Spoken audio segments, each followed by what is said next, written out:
કેમ છો મિત્રો? ટીચિંગ અજય યુટ્યુબ ચેનલ પર તમારું સ્વાગત છે. તમને ખબર છે મિત્રો, ટાટ એસ ને ટાટ એચએસ માટે ખૂબ ઉપયોગી મોક ટેસ્ટ નંબર 6 મિત્રો આપણે સારી રીતે આપણે સમજીશું. જે 100 ગુણના અંદર મિત્રો આ તમારી મોક ટેસ્ટ સ્વરૂપે તમને આ વિડીયો બનાવવામાં આવેલું છે. આ પ્રકારેના વિડીયો બનાવવાના અંદર ઘણી બધી મહેનત બનતી હોય છે, એટલે ચેનલ ઉપર નવા હો તો ચેનલને પણ સબસ્ક્રાઈબ કરી દેજો અને આ વિડીયોની લિંક તમારા મિત્રોને શેર કરી દેજો. હવે તમારા માટે મહત્વની બાબત જણાવી દઉં કે આ મોક ટેસ્ટ નંબરની સિરીઝના અંદર મિત્રો 1 થી 5 પહેલાં અગાઉ અપલોડ કરેલી છે. બરોબર, હવેથી આ મોક ટેસ્ટ નંબર 6 ચાલુ થઈ છે, જેના અંદર આપણે 100 ક્વેશ્ચન ભણીશું મિત્રો. જે તમારી ટાટ એસ અને ટાટ એચએસના અંદર વિભાગ એ જે 100 ગુણનો આવે છે ને એના અંદર 100% કામ આવવાની છે. અને આ વિડીયોની લિંક તમારા મિત્રોને શેર કરી દેજો. ચેનલ ઉપર નવા હો તો ચેનલને પણ સબસ્ક્રાઈબ કરી દેજો. તો ચાલો મિત્રો આપણે આ મોક ટેસ્ટ નંબર 6 સારી રીતે સમજીએ. પહેલા નંબરનો પ્રશ્ન સમજીએ કે ક્રેસ્મર અને સેલ્ડનના મત મુજબ, યાદ રાખજો મિત્રો, ક્રેસ્મર અને સેલ્ડનના મત મુજબ બાહ્ય સ્તર પ્રધાનવાળા વ્યક્તિઓ કેવી હોય છે? તો કલાપ્રેમી અને મગજના કામ કરનારી હોય છે.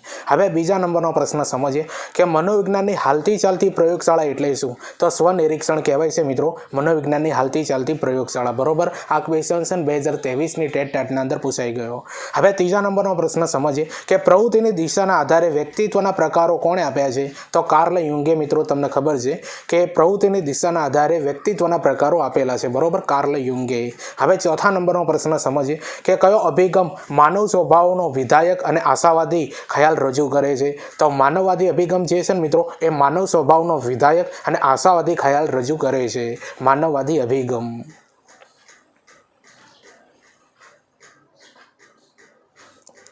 હવે પાંચમા નંબરનો પ્રશ્ન સમજીએ કે કયો અભિગમ ઉદ્દીપક પ્રતિક્રિયા અભિગમ તરીકે ઓળખાય છે? તો વાર્તનિક અભિગમ જે છે મિત્રો, એ ઉદ્દીપક પ્રતિક્રિયા અભિગમ તરીકે ઓળખાય છે. હવે છઠ્ઠા નંબરનો પ્રશ્ન સમજીએ કે હિપોક્રેટસના મત મુજબ કેવી વ્યક્તિ સક્રિય અને આનંદ હોય છે? તો આનો જવાબ આવશે મિત્રો, રક્ત પ્રભાવી વ્યક્તિઓ જે હોય છે ને મિત્રો, એ કેવી વ્યક્તિઓ હોય છે? સક્રિય અને આનંદ પ્રભાવી હોય છે મિત્રો. આવું કોણે કીધેલું છે? હિપોક્રેટસે કીધેલું છે. હવે સાતમા નંબરનો પ્રશ્ન સમજીએ કે કેસ્મર અને સેલ્ડનના મત મુજબ મધ્યમ સ્તર પ્રદાનવાળી વ્યક્તિઓ કેવી હોય છે? તો હિંમતવાન અને નેતૃત્વ પ્રદાન કરનારી હોય છે મિત્રો. આ કેસ્મર અને સેલ્ડનના મત મુજબ મિત્રો, જે મધ્યમ સ્તર પ્રદાનવાળી વ્યક્તિઓ આવી હોય છે. બરોબર, હિંમતવાન હોય છે અને નેતૃત્વ લેનાર હોય છે. હવે આઠમા નંબરનો પ્રશ્ન સમજીએ કે વ્યક્તિને મળતા વારસાની વ્યક્તિત્વના, યાદ રાખજો મિત્રો, વ્યક્તિને મળતા વારસાની વ્યક્તિત્વના નિર્ણાયક તરીકેની અસર તપાસવા નોંધપાત્ર અભ્યાસ કોણે કર્યા છે? તો ગોટસમેને અને શિલ્ડર્સે કરેલા છે. ગોટસમેને અને શિલ્ડર્સે કરેલા છે. તો જો મિત્રો, આજનું જે આ મોક ટેસ્ટ નંબર 6 જે છે, જેના અંદર આ બધા ક્વેશ્ચનનું લેવલ તમને કેવું લાગે છે મિત્રો, એ કોમેન્ટ કરીને જરૂરથી જણાવજો. અને આ સિરીઝના જેટલા પણ વિડીયો આપણે બનાવ્યા છે મિત્રો, આ છઠ્ઠા નંબરનો વિડીયો છે, આગળ પણ વિડીયો આવતા રહે છે. બરોબર, તો આ બધા વિડીયો તમારા મિત્રોને શેર કરી દેજો.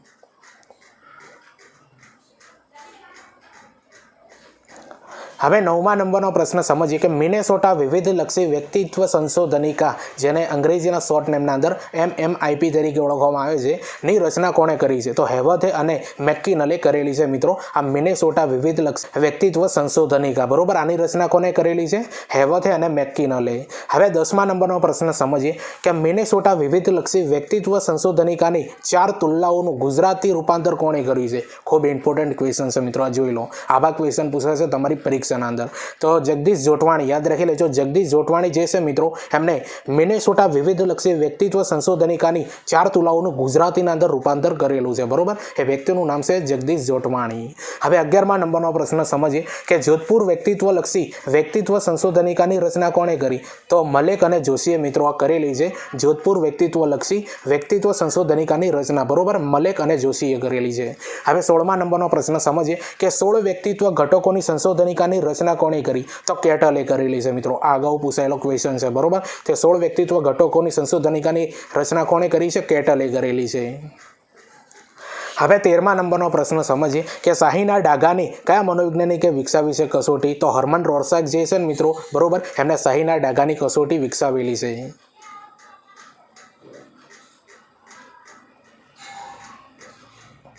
હવે 14મા નંબરનો પ્રશ્ન સમજીએ કે વિષય અધિપ્રત્યક્ષ કસોટી જેને ટાટ કહેવાય છે એને કોણે વિકસાવી? તો મોર્ગન અને મરે મિત્રો આ કસોટી વિકસાવી છે, બરોબર. વિષય અધિપ્રત્યક્ષ કસોટી અને બુદ્ધિનું જે આ ચેપ્ટર છે મિત્રો એના અંદરથી સૌથી વધારે ક્વેશ્ચન પૂછાતા હોય છે અને મહત્વના જેટલા પણ ક્વેશ્ચન હોય છે ને બધા આના અંદર આવી ગયા છે. એટલે વિડીયોને શેર કરી દેજો. ચેનલ ઉપર નવા હોય તો ચેનલને પણ સબસ્ક્રાઇબ કરી દેજો. હવે 15મા નંબરનો પ્રશ્ન સમજીએ કે સુપર ઈગો વિશેની સમજૂતી કોણે આપેલી છે? તો ફ્રોઈડે મિત્રો સુપર ઈગો વિશેની સમજૂતી આપેલી છે. હવે 16મા નંબરનો પ્રશ્ન સમજીએ કે હર્મન રોર્સાક ક્યાંના વતની હતા? તો સ્વિટ્ઝરલેન્ડના વતની હતા હર્મન રોર્સાક. હવે 17મા નંબરનો પ્રશ્ન સમજીએ કે કોના મતે સ્વ વિશે 3 રીતે વિચારી શકાય? તો હિગિન્સના મતે. યાદ રાખજો, હિગિન્સના મતે જે છે મિત્રો એ સ્વ વિશે 3 રીતે વિચારી શકાય છે. હવે 18મા નંબરનો પ્રશ્ન સમજીએ ધ રિપબ્લિક પુસ્તકના રચનાકાર કોણ છે? તો પ્લેટો જે છે મિત્રો ધ રિપબ્લિક પુસ્તકના રચનાકાર છે. તો મહત્વના જે મિત્રો પુસ્તકો છે ને જે મનોવૈજ્ઞાનિકોએ આપેલા છે એ પણ આ પુસ્તકોના લેખક કોણ છે મિત્રો એ પણ યાદ રાખી લેવાના. પરીક્ષાના અંદર આવું પૂછાશે. તમને ખબર છે મિત્રો ટાટ HS ની પરીક્ષા મિત્રો 12 તારીખે છે. હવે 1 અઠવાડિયા જેવો સમય બાકી છે, બરોબર. અને ટાટ S જે છે મિત્રો એ 5મા મહિનાની 3 તારીખ છે. તો આ બધા જેટલા પણ વિડીયો બનાવ્યા છે ને એ ટાટ Sના અંદર પણ કામ આવવાના છે. ટાટ Sના અંદર થોડો સમય મિત્રો વધારે તમને મળ્યો છે એટલે તૈયારી કરી લેજો. અને ટાટ HSના અંદર મિત્રો હવે અઠવાડિયું બાકી છે એટલે જેટલું બને એટલું રિવિઝન કરજો મિત્રો. MCQ સોલ્વ કરવાની કોશિશ કરજો કે જેથી કરીને તમારા અંદર એક પોઝિટિવ વાઇબ આવે.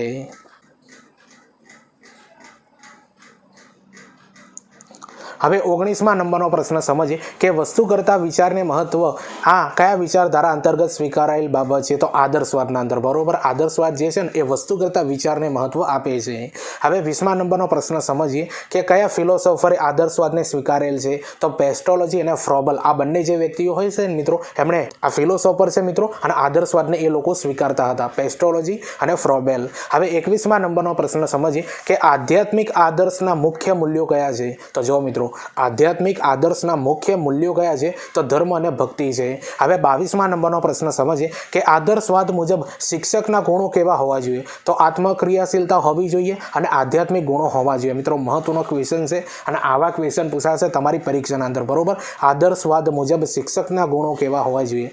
તો આત્મક્રિયાશીલતા હોવી જોઈએ અને બીજું આધ્યાત્મિક ગુણો હોવા જોઈએ. હવે 23મા નંબરનો પ્રશ્ન આપણે સમજીએ કે પ્લેટોએ કઈ શિક્ષણ પદ્ધતિ સ્વીકારેલી હતી? તો સંવાદ પદ્ધતિ જે છે મિત્રો એ પ્લેટોએ સ્વીકારેલી શિક્ષણ પદ્ધતિ છે, બરોબર. પ્લેટોએ શિક્ષણ પદ્ધતિના પિતા કહેવાય મિત્રો, બરોબર. રચનાકાર સંવાદ પદ્ધતિ આપી છે એ વ્યક્તિ પ્લેટો છે.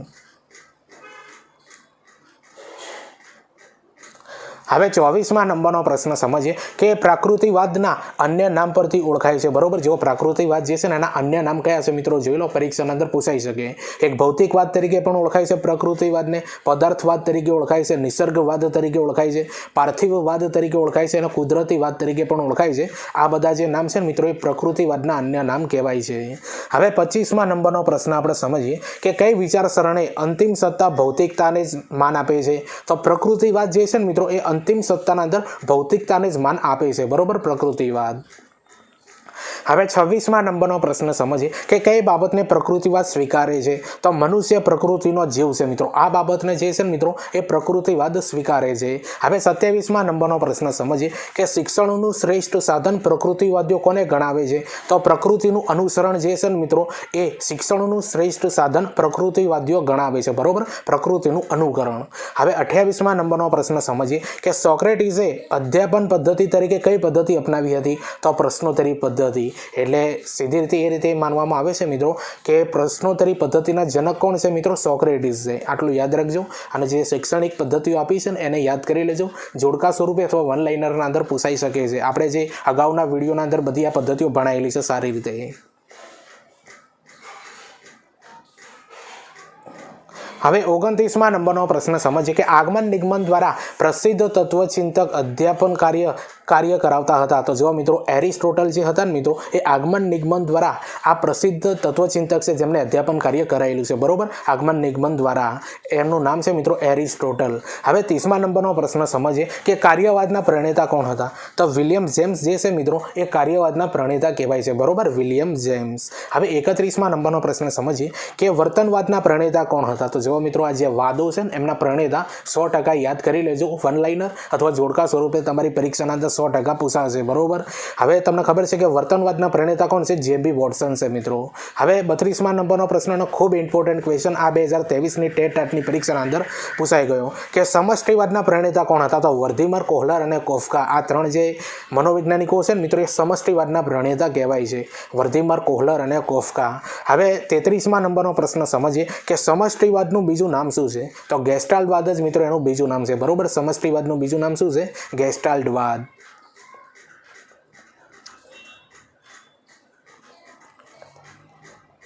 હવે 34મા નંબરનો પ્રશ્ન સમજીએ કે મનોવિશ્લેષણવાદના પ્રણેતા કોણ છે? તો ડૉક્ટર સિગમન્ડ ફ્રોઈડ જે છે મિત્રો, એ મનોવિશ્લેષણવાદના પ્રણેતા કહેવાય છે. હવે 35મા નંબરનો પ્રશ્ન સમજીએ કે મનોવિજ્ઞાન માટે સૌપ્રથમ સાયકોલોજી શબ્દ ઉપયોગ કરનાર કોણ હતા? તો રૂડોલ્ફ હતા મિત્રો, યાદ રાખજો, રૂડોલ્ફ. હવે 36મા નંબરનો પ્રશ્ન સમજીએ કે આવેગિક નિયંત્રણ કે વ્યવસ્થાપન માટે 4 મહત્વની બાબતો કયા મનોવૈજ્ઞાનિકે દર્શાવી છે? તો ડેનિયલ ગોલમેને મિત્રો, યાદ રાખજો, ડેનિયલ ગોલમેન. હવે 37મા નંબરનો પ્રશ્ન સમજીએ કે મેકડુગલે પ્રારંભમાં કેટલી મૂળવૃત્તિ દર્શાવેલી છે? તો મેકડુગલે મિત્રો પ્રારંભના અંદર 18 મૂળવૃત્તિ દર્શાવેલી છે. કેટલી? 18.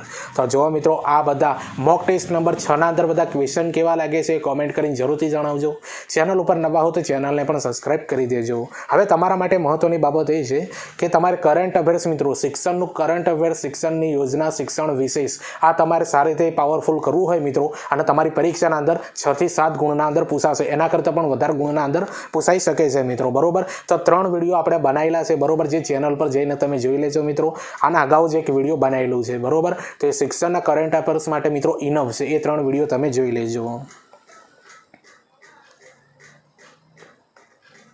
હવે 38મા નંબરનો પ્રશ્ન સમજીએ કે વ્યક્તિ પરીક્ષા આપવા કે ઇન્ટરવ્યૂ આપવા જાય ત્યારે તે વ્યગ્રતા અનુભવે છે, તેને કઈ પરિસ્થિતિ કહેવાય છે? તો મિત્રો આને પારિસ્થિતિક પરિસ્થિતિ કહેવાય છે. હવે 39મા નંબરનો પ્રશ્ન સમજીએ કે આવેગિક નિયંત્રણ કે વ્યવસ્થાપન માટે 4 મહત્વની બાબતો કયા મનોવૈજ્ઞાનિકે દર્શાવેલી છે? તો ડેનિયલ ગોલમેને દર્શાવી છે મિત્રો, બરોબર, ડેનિયલ ગોલમેન. હવે 40મા નંબરનો પ્રશ્ન સમજીએ કે આવેગ માટેનો અંગ્રેજી શબ્દ ઇમોશન કઈ ભાષામાંથી ઉતરી આવેલો છે? તો લેટિન ભાષાના અંદરથી ઉતરી આવેલો છે. હવે 41મા નંબરનો પ્રશ્ન સમજીએ કે આવેગ એટલે સમગ્ર ચેતાતંત્રની શુદ્ધાવસ્થા. આ વ્યાખ્યા કોણે આપેલી છે? તો વુડવર્થ અને માર્ક વિશે મિત્રો આ આવેગની વ્યાખ્યાઓ આપેલી છે. અને વ્યાખ્યાઓ જે છે મિત્રો એ ગોખી મારજો, બરોબર. જેટલા પણ મનોવિજ્ઞાનના ટોપિકના અંદર જેટલી પણ વ્યાખ્યાઓ આવે છે મિત્રો, એ બધી વ્યાખ્યાઓ અને ટોપિક વાઇઝ આપણે બધા વિડીયો બનાવેલા છે મિત્રો. જે ટાટ એસ ને ટાટ એચએસ 2026 આખું એવું પ્લેલિસ્ટ બનાવ્યું છે, બરોબર, જેના અંદર 48+ વિડીયો છે મિત્રો, જે તમે ચેનલ પર જઈને પણ જોઈ શકો છો, અથવા આ વિડીયોની ડિસ્ક્રિપ્શન અંદર એ આખું પ્લેલિસ્ટ આપી દે, બરોબર. ત્યાંથી બધા વિડીયો હવે જોજો, તમારા મિત્રોને શેર કરી દેજો. તો જોઈ લો મિત્રો, આવેગ એટલે સમગ્ર ચેતાતંત્રની શુદ્ધાવસ્થા. આ વ્યાખ્યા કોને આપી છે? વુડવર્થે અને માર્ક વિશે આપેલી છે.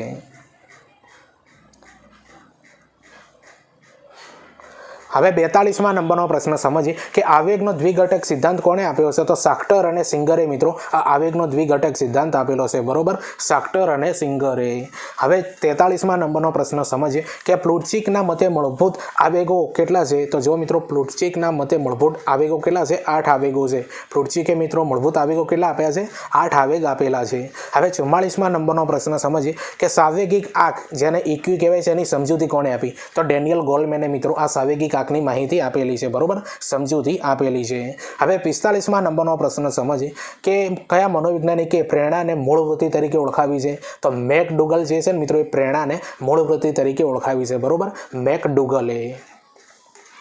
હવે 46મા નંબરનો પ્રશ્ન સમજીએ કે કોના અભ્યાસમાં જાણવા મળ્યું હતું કે જઠરમાં આંકુંચન થાય ત્યારે ભૂખ લાગે છે? તો W.B. કેનન. યાદ રાખી લેજો, ખૂબ ઇમ્પોર્ટન્ટ ક્વેશ્ચન છે, આવા ક્વેશ્ચન પૂછાઈ શકે છે, બરોબર. તો જો મિત્રો કોના અભ્યાસમાં જાણવા મળ્યું હતું કે જઠરમાં આંકુંચન થાય ને ત્યારે ભૂખ લાગે છે? તો W.B. કેનન. યાદ રાખજો, W.B. કેનન.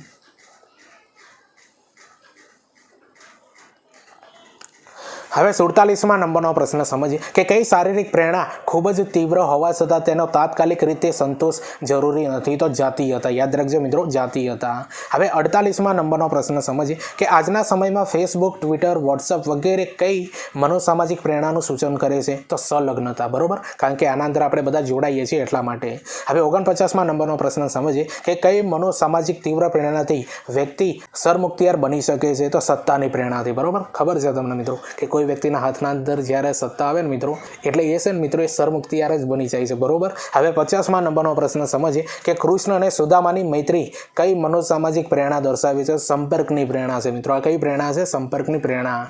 તો જુઓ મિત્રો, આ લેવલના ક્વેશ્ચન તમારી ટાટ એચએસની પરીક્ષાના અંદર પૂછાશે, હમણાં જે 12 તારીખે લેવાની છે એના અંદર, બરોબર। અને ટાટ એસ જે છે મિત્રો 5મા મહિનાની 3 તારીખે લેવાની છે, એના અંદર પણ મિત્રો આ ક્વેશ્ચન 100% કામ આવવાના છે। હવે 51મા નંબરનો પ્રશ્ન સમજીએ કે મૂળભૂત ફરજો બંધારણના કયા ભાગમાં આપેલી છે? તો ભાગ 4 એના અંદર મિત્રો આ મૂળભૂત ફરજો આપેલી છે, બરોબર।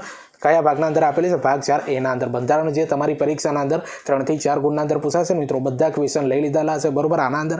અને સ્પેશિયલ મિત્રો શિક્ષણ સંદર્ભે બંધારણીય જોગવાઈ આવું એક વિડીયો બનાવી છે, બરોબર, એ વિડીયો જોઈ લેજો મિત્રો, એના બાર ક્વેશ્ચન નહીં જાય। હવે 52મા નંબરનો પ્રશ્ન સમજીએ કે બંધારણમાં મૂળ ફરજો કેટલી આપેલી છે? તો જો મિત્રો બંધારણના અંદર મૂળ ફરજો કેટલી આપેલી છે? તો 11 મૂળભૂત ફરજો આપેલી છે। હવે 53મા નંબરનો પ્રશ્ન સમજીએ કે મૂળભૂત ફરજ દિવસ ક્યારે ઉજવવામાં આવે છે? તો 6 જાન્યુઆરીના દિવસે મિત્રો મૂળભૂત ફરજ દિવસ ઉજવવામાં આવે છે। હવે મૂળભૂત ફરજો આપણે કયા દેશના બંધારણમાંથી લીધેલી છે? તો રશિયાના બંધારણના અંદરથી મિત્રો આપણે મૂળભૂત ફરજો લીધેલી છે। હવે 55મા નંબરનો પ્રશ્ન સમજીએ કે બંધારણના મૂળભૂત અધિકારો કેટલા આપેલા છે? તો બંધારણના મૂળભૂત અધિકારો 6 આપેલા છે। કેટલા આપેલા છે? 6। હવે 56મા નંબરનો પ્રશ્ન સમજીએ કે બંધારણના કયા ભાગમાં મૂળભૂત અધિકારો આપેલા છે? તો ભાગ 3ના અંદર મિત્રો આ મૂળભૂત અધિકારો આપેલા છે, યાદ રાખી લેજો, ભાગ 3ના અંદર। હવે 57મા નંબરનો પ્રશ્ન સમજીએ કે મૂળભૂત અધિકાર દિવસ ક્યારે ઉજવવામાં આવે છે? તો 10 ડિસેમ્બરના દિવસે મિત્રો મૂળભૂત અધિકાર દિવસ ઉજવવામાં આવે છે। તો જો મિત્રો શિક્ષણ સંદર્ભના અંદર જે બંધારણ પૂછાય છે ને એ આ લેવલ ઉપર પૂછાઈ શકે। હવે 58મા નંબરનો પ્રશ્ન સમજીએ કે મૂળભૂત અધિકારો આપણે કયા દેશના બંધારણમાંથી લીધેલા છે? તો અમેરિકાના બંધારણના અંદરથી મિત્રો આપણે મૂળભૂત અધિકારો લીધેલા છે। હવે 59મા નંબરનો પ્રશ્ન સમજીએ કે શિક્ષણ અને રાજ્ય યાદીમાંથી સંયુક્ત યાદીમાં કયા બંધારણીય સુધારાથી લેવામાં આવ્યું? તો શિક્ષણ અને જે છે મિત્રો એ રાજ્ય યાદીના અંદરથી સંયુક્ત યાદીના અંદર કયા બંધારણીય સુધારાથી લીધેલું છે? તો 42મો બંધારણીય સુધારો 1976થી, યાદ રાખી લેજો, 42મો બંધારણીય સુધારો 1976થી। હવે 60મા નંબરનો પ્રશ્ન સમજીએ કે શિક્ષણ એ મૂળભૂત અધિકાર છે, રાઇટ ટુ એજ્યુકેશન, યાદ રાખજો, મૂળભૂત અધિકાર એટલે રાઇટ ટુ એજ્યુકેશન છે। આ બંધારણનો કયો સુધારો છે? તો 86મો બંધારણીય સુધારો 2002, યાદ રાખી લેજો, 86મો બંધારણીય સુધારો 2002। તો જો મિત્રો આજની જે મોક ટેસ્ટ નંબર 6 છે જેના અંદર આપણે 60 ક્વેશ્ચન સમજ્યા છે, 100 ક્વેશ્ચન આપણે સમજવાના છે, બરોબર। એના પહેલાં મિત્રો હું તમને થોડીક માહિતી આપી દઉં છું, બરોબર, જે તમને 100% કામ આવવાની છે। સૌથી પહેલાં તમને જણાવી દઉં છું મિત્રો કે આ 12 તારીખે તમારી ટાટ ની એક્ઝામ છે, બરોબર। હવે અઠવાડિયું એટલે 7-8 દિવસ જેવું બાકી છે અને 5મા મહિનાની 3 તારીખે ટાટ એસની પરીક્ષા છે, બરોબર। તો બંને પરીક્ષાના અંદર પ્રિલિમ પાસ કરવી હોય મિત્રો, વન લાઇનરના ક્વેશ્ચન જે વિભાગ એ 100 ગુણનો આવે છે ને એ આખો વિભાગ એ 100 ગુણનો મિત્રો આના અંદર આવરી લેવામાં આવેલો છે, બરોબર। અને બધા જેટલા પણ ટોપિકો છે ને અહીંયા લખેલા છે મિત્રો, તમે વાંચી લેજો। આ પીડીએફ મિત્રો માત્ર 200 રૂપિયાના અંદર તમને મળશે, બરોબર। જે તમારે QR આપ્યો છે બાજુના અંદર એના અંદર 200 રૂપિયા પેમેન્ટ નાખવાનું સ્કેન કરીને, ત્યારબાદ એ જે સ્ક્રીનશોટ પાડી લેવાનો, એ સ્ક્રીનશોટ પાડ્યા પછી મને વોટ્સઅપ નંબર જે છે ને 91 57 59 15 99, બરોબર, એના અંદર એ સ્ક્રીનશોટ મોકલવાનો, તરત જ તમને પીડીએફ મળી જશે મિત્રો। હવે છેલ્લા દિવસો બાકી છે મિત્રો, તૈયારી સારી રીતે કરવી, એ કશું જ નથી કર્યું તો આટલી આપણી આ પીડીએફ ખરીદી લેજો, તમને 100% બેનિફિટ થશે। આ પીડીએફ તમે પણ ખરીદજો અને તમારા મિત્રોને પણ શેર કરી દેજો। અને બીજી મહત્વની બાબત કે જે વિદ્યાર્થીઓએ આપણી પીડીએફ લીધી હતી, બરોબર, એમને જે પાછળથી 15 નવા વિડીયો બનાવ્યા છે ને એ બધી પીડીએફ 15 વિડીયોની પીડીએફ આપણે આપી દીધેલી છે, બરોબર। જે લોકોએ આપણા પાસેથી પીડીએફ લીધી છે એ, અને નવા જે વિદ્યાર્થીઓ પીડીએફ લેશે એમને 2 પીડીએફો મળશે આ, બરોબર। એટલે તૈયારી કરી લેજો, 300 પેજ ઉપર થાય છે, બરોબર, અને 3500+ ક્વેશ્ચન થશે મિત્રો આ બંને પીડીએફના અંદર। એટલે ખરીદવી હોય તો વહેલા સરતે મિત્રો આ પીડીએફ ખરીદી લેજો।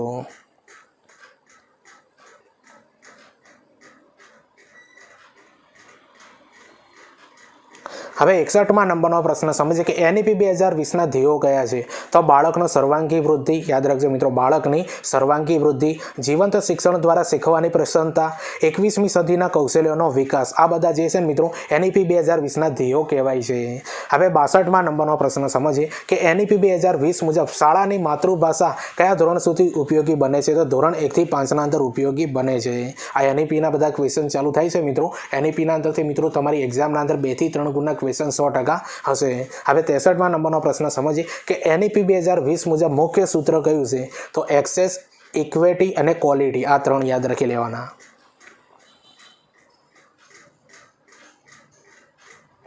હવે 64માં નંબરનો પ્રશ્ન સમજીએ કે NEP 2020 મુજબ શાળાઓમાં કઈ નવી બાબતને વધુ પ્રોત્સાહન આપવાની વાત કરી છે? તો આર્ટ્સ, સ્પોર્ટ્સ, સ્કિલ્સ અને ઇન્ટિગ્રેશન. યાદ રાખી લેજો, આ પરીક્ષાના અંદર પૂછાશે. બરોબર, આર્ટ્સ, સ્પોર્ટ્સ, સ્કિલ્સ અને ઇન્ટિગ્રેશન. હવે 65માં નંબરનો પ્રશ્ન સમજીએ કે નવું NCF ક્યારે જાહેર થયું? તો 2022ના અંદર જાહેર થયું. બરોબર, NCF SC એનું નામ છે, જે અગાઉના વિડીયોના અંદર મેં જણાવી દીધું છે. બરોબર, કરંટ અફેર્સના અંદર ફૂલ નેમના અંદર પૂછાઈ શકે છે. જોઈ લેજો એ વિડીયો કરંટ અફેર્સનું. હવે 66માં નંબરનો પ્રશ્ન સમજીએ કે શિક્ષક અમિત ધોરણ 2ના વિદ્યાર્થીઓને માટી વડે અક્ષરો બનાવીને વર્ણમાળા પાટલા શીખવે છે. તો NEP 2020ના કયા અભિગમની આ ઉદાહરણ રીત છે? તો અનુભવ આધારિત શિક્ષણ. હવે 67માં નંબરનો પ્રશ્ન સમજીએ કે NEP 2020 મુજબ કોઈ શિક્ષણ અને ગુણવત્તા માટે મુખ્ય જવાબદાર કોણ રહેશે? તો શિક્ષક જ રહેશે મિત્રો. કોણ રહેશે? શિક્ષક રહેશે. તો NEP 2020 મુજબ કોણ શિક્ષણ અને ગુણવત્તા માટે મુખ્ય જવાબદાર રહેશે? તો શિક્ષક રહેશે. હવે 68માં નંબરનો પ્રશ્ન સમજીએ કે NEP 2020 હેઠળ વ્યવસાયિક શિક્ષણ કયા ધોરણથી શરૂ કરવાની ભલામણ કરેલી છે? તો ધોરણ 6 થી મિત્રો આ વ્યવસાયિક શિક્ષણ આપવાની ભલામણ કરેલી છે NEP 2020માં. હવે 69માં નંબરનો પ્રશ્ન સમજીએ કે NEP 2020 પહેલાં છેલ્લા શિક્ષણ નીતિ કઈ હતી? તો જો મિત્રો 1986ની હતી મિત્રો. 2020 જે NEP હતું એના પહેલાં 1986ની રાષ્ટ્રીય નીતિ હતી. હવે તમને ખબર છે મિત્રો 70માં નંબરનો ક્વેશ્ચન સમજીએ કે NEP 2020 હેઠળ વિદ્યાર્થીઓને કઈ બાબતમાં વધુ તકો મળે છે? તો વિષયોની પસંદગીના અંદર પોતાની પસંદગીનો વિષય એ લોકો ચૂઝ કરી શકે છે. હવે 71માં નંબરનો પ્રશ્ન સમજીએ કે રૈખિક અભિક્રમિત પદ્ધતિના જનક કોણ છે? તો BF સ્કિનર છે મિત્રો. હવે 72માં નંબરનો પ્રશ્ન સમજીએ પ્રશાખા અભિક્રમિત પદ્ધતિના જનક કોણ છે? તો નોર્મલ ક્રાઉડર છે. કોણ છે? નોર્મલ ક્રાઉડર.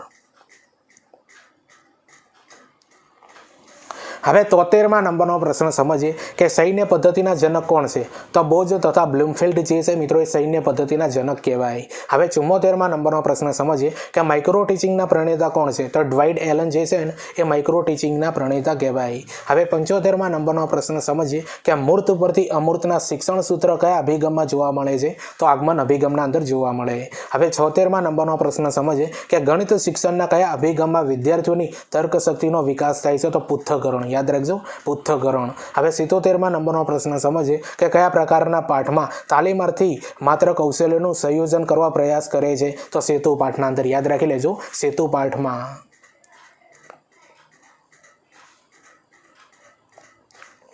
હવે 78માં નંબરનો પ્રશ્ન સમજીએ કે વર્ગમાં વિદ્યાર્થીઓ સમક્ષ ઊભા રહીને ઉપયોગમાં લઈ શકાતું સાધન કયું છે? તો ડેટા પ્રોજેક્ટર છે મિત્રો. હવે 79માં નંબરનો પ્રશ્ન સમજીએ કે ગણિત ગમત દ્વારા કઈ શક્તિનો વિકાસ કરી શકાય છે? તો તર્ક શક્તિનો વિકાસ કરી શકાય છે ગણિત ગમત દ્વારા. હવે 80માં નંબરનો પ્રશ્ન સમજીએ કે શિક્ષણના હેતુઓ કેટલે અંશે સિદ્ધ થયા તે જાણવાની પ્રક્રિયાને શું કહે છે? તો મિત્રો આને મૂલ્યાંકન કહેવાય. હવે 81માં નંબરનો પ્રશ્ન સમજીએ જે શીખવાનું છે તે સ્પષ્ટ શબ્દોમાં વિદ્યાર્થીઓ સમક્ષ રજૂ કરે તેને શું કહેવાય? તો મિત્રો આને હેતુકથન કહેવામાં આવે છે. બરોબર, હેતુકથન. હવે 82માં નંબરનો પ્રશ્ન સમજીએ કે શીખેલી વિષય વસ્તુને દ્રઢ કરવા માટે શું જરૂરી છે? તો ગૃહ કાર્ય જરૂરી છે મિત્રો. બરોબર, શીખેલી વસ્તુને દ્રઢ કરવા માટે ગૃહ કાર્ય જરૂરી છે. તો જો મિત્રો આ મોક ટેસ્ટ નંબર 6ના અંદર જે બેસિક ક્વેશ્ચન આપણે સમજીએ છીએ મિત્રો, જે તમારી ટાટ HS અને ટાટ Sના અંદર 100% કામ આવવાના છે. હવે તમારા માટે મહત્વની બાબત એ છે કે ટીચિંગ અજય કરીને ટેલિગ્રામ અને ઇન્સ્ટાગ્રામ બંનેના અંદર એકાઉન્ટ બનાવેલું છે. તો ટેલિગ્રામના અંદર મિત્રો આપણે ટાટ માટે જેટલા પણ વિડીયો બનાવ્યા છે, પ્લેલિસ્ટ બનાવ્યા છે ને, એ બધાની લિંક એના અંદર મૂકી દઈએ કે જેથી કરીને તમારે યુટ્યુબ ઉપર સર્ચ ન કરવું પડે. ત્યાંથી તમને બધા વિડીયો મળી જશે અને આવનારી ભરતીઓની પોસ્ટ પણ બધી ત્યાં મળતી રહે છે. બરોબર, અને આ બંને પેજ ઉપર મિત્રો આવનારી ભરતીઓની પોસ્ટ એટલે કઈ ભરતી પડી છે, ફોર્મ ક્યારે ભરાશે, રિઝલ્ટ કયું આવશે, કોલ લેટર ક્યારે નીકળશે અને શૈક્ષણિક અપડેટ બધી મિત્રો આ બંને પેજ ઉપર જોવા મળશે. એટલે બંને પેજને ફોલો કરી દેજો. અને ઇન્સ્ટાગ્રામ ઉપર તમને ખબર છે આપણે જે જીકેની અને મનોવિજ્ઞાનની રીલ્સો બનાવી છે, બધી રીલ્સ તમે જોજો, તમારા મિત્રોને શેર કરજો મિત્રો, જે તમારી ટાટની પરીક્ષાના અંદર 2 થી 5 ગુણના અંદર 100% પૂછાશે. અને આ બંને પેજને ફોલો કરી દેજો.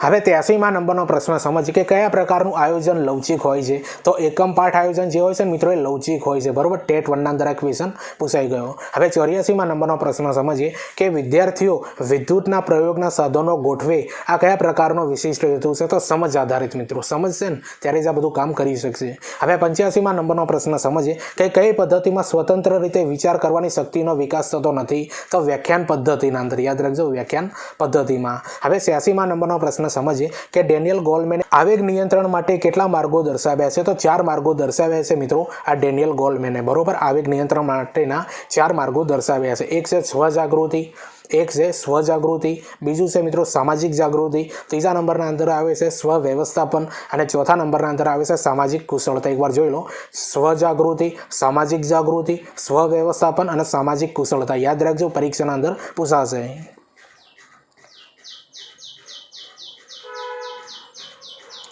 હવે 87માં નંબરનો પ્રશ્ન સમજીએ કે લગ્ન માટે 2 મનગમતા પાત્રોમાંથી એકની જ પસંદગી કરવાની હોય ત્યારે કયા પ્રકારનો સંઘર્ષ કહેવાય છે? તો અભિગમ સંઘર્ષ આને કહેવામાં આવે છે. હવે 88માં નંબરનો પ્રશ્ન સમજીએ કે સ્મૃતિને યાદ રાખજો અંગ્રેજીમાં શું કહે છે? તો મેમરી કહેવાય છે. યાદ રાખવું કે ઐતિહાસિક વૃત્તાંત, મેમરીનો ગુજરાતી અર્થ થાય. હવે 89માં નંબરનો પ્રશ્ન સમજીએ કે સ્મૃતિ માટે મેમોરિંગ એ કઈ ભાષાનો શબ્દ છે? તો લેટિન ભાષાનો શબ્દ છે મિત્રો સ્મૃતિ માટે મેમોરિંગ. હવે 90માં નંબરનો પ્રશ્ન સમજીએ કે સ્મૃતિ એટલે શીખવાનો સીધો ઉપયોગ. આ વ્યાખ્યા કોને આપી છે? વુડવર્થે આપેલી છે મિત્રો. સ્મૃતિ એટલે શીખવાનો સીધો ઉપયોગ. હવે 91માં નંબરનો પ્રશ્ન સમજીએ કે સ્મૃતિ એટલે ભૂતકાળના અનુભવોને અર્થમય બને એ રીતે વર્તમાનમાં પુનઃજાગૃત કરવાની પ્રક્રિયા. આ વ્યાખ્યા કોને આપી છે? વિલિયમ જેમ્સ અને બર્નહાર્ટે આપેલી છે, બરોબર. વિલિયમ જેમ્સ અને બર્નહાર્ટ.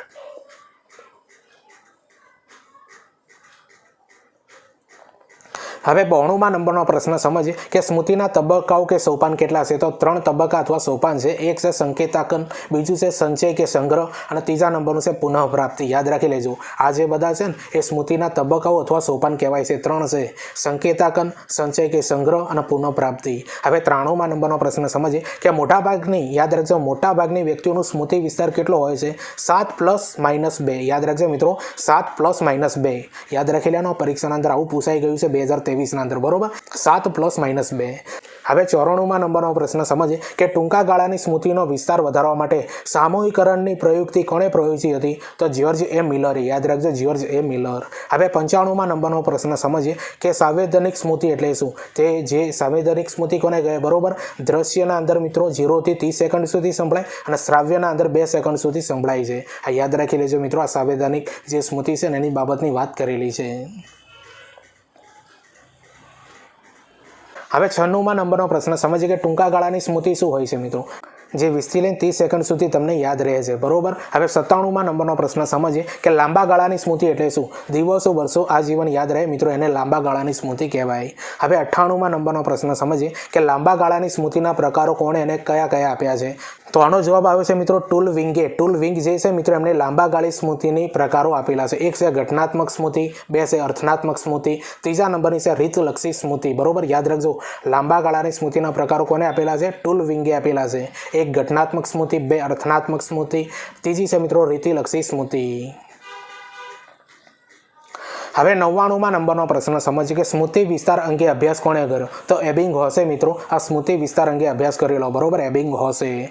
હવે તમને ખબર છે મિત્રો કે મોક ટેસ્ટ નંબર 6 છે જેના અંદર આપણે 100 ક્વેશ્ચન સમજવાના હતા. તો 100માં નંબરનો પ્રશ્ન આપણે સમજીએ કે કયા પ્રકારની સ્મૃતિ આત્મકથાત્મક હકીકતો પર આધારિત હોય છે? તો ઘટનાત્મક સ્મૃતિ. યાદ રાખી લેજો મિત્રો, આ ઘટનાત્મક સ્મૃતિ હોય છે ને એ આત્મકથાત્મક હકીકતો પર આધારિત હોય છે. તો જો મિત્રો આ મોક ટેસ્ટ નંબર 6ના અંદર જે આ 100 ક્વેશ્ચન હતા ને તમને કેવા લાગ્યા એ કોમેન્ટ કરીને જરૂરથી જણાવજો અને આ વિડીયોની લિંક તમારા મિત્રોને શેર કરી દેજો. હવે તમારા માટે મહત્વની બાબત એ છે મિત્રો કે ટીચિંગ અજય કરીને ટેલિગ્રામ અને ઇન્સ્ટાગ્રામ બંનેના અંદર એકાઉન્ટ પેજ બનાવેલા છે, બરોબર. ટેલિગ્રામના અંદર આપણે ટાટ માટે જેટલા પણ વિડીયો પ્લેલિસ્ટ બનાવે છે ને એ બધાની લિંક એના અંદર મૂકી દઈશું કે જેથી કરીને તમારે યુટ્યુબ ઉપર સર્ચ ના કરવો આપણે, ત્યાંથી તમને બધા મિત્રો ટાટ માટે મહત્વના વિડીયો મળી રહેશે. આના સિવાય મિત્રો આવનારી ભરતીઓની પોસ્ટ અપલોડ કરીએ છીએ, ભરતી કઈ પડી છે, ફોર્મ ક્યારે ભરાશે, રિઝલ્ટ કયું આવશે, કોલ લેટર ક્યારે નીકળશે, આ બધી બાબતોની માહિતી આપણે બંને પેજ ઉપર આપીએ છીએ, બરોબર. અને હા મિત્રો, આ ટીચિંગ અજય આપણી યુટ્યુબ ચેનલ પર નવા હો તો ચેનલને સબસ્ક્રાઇબ કરી દેજો. તો ચાલો આપણે મળીએ બીજા વિડીયોના અંદર. બાય.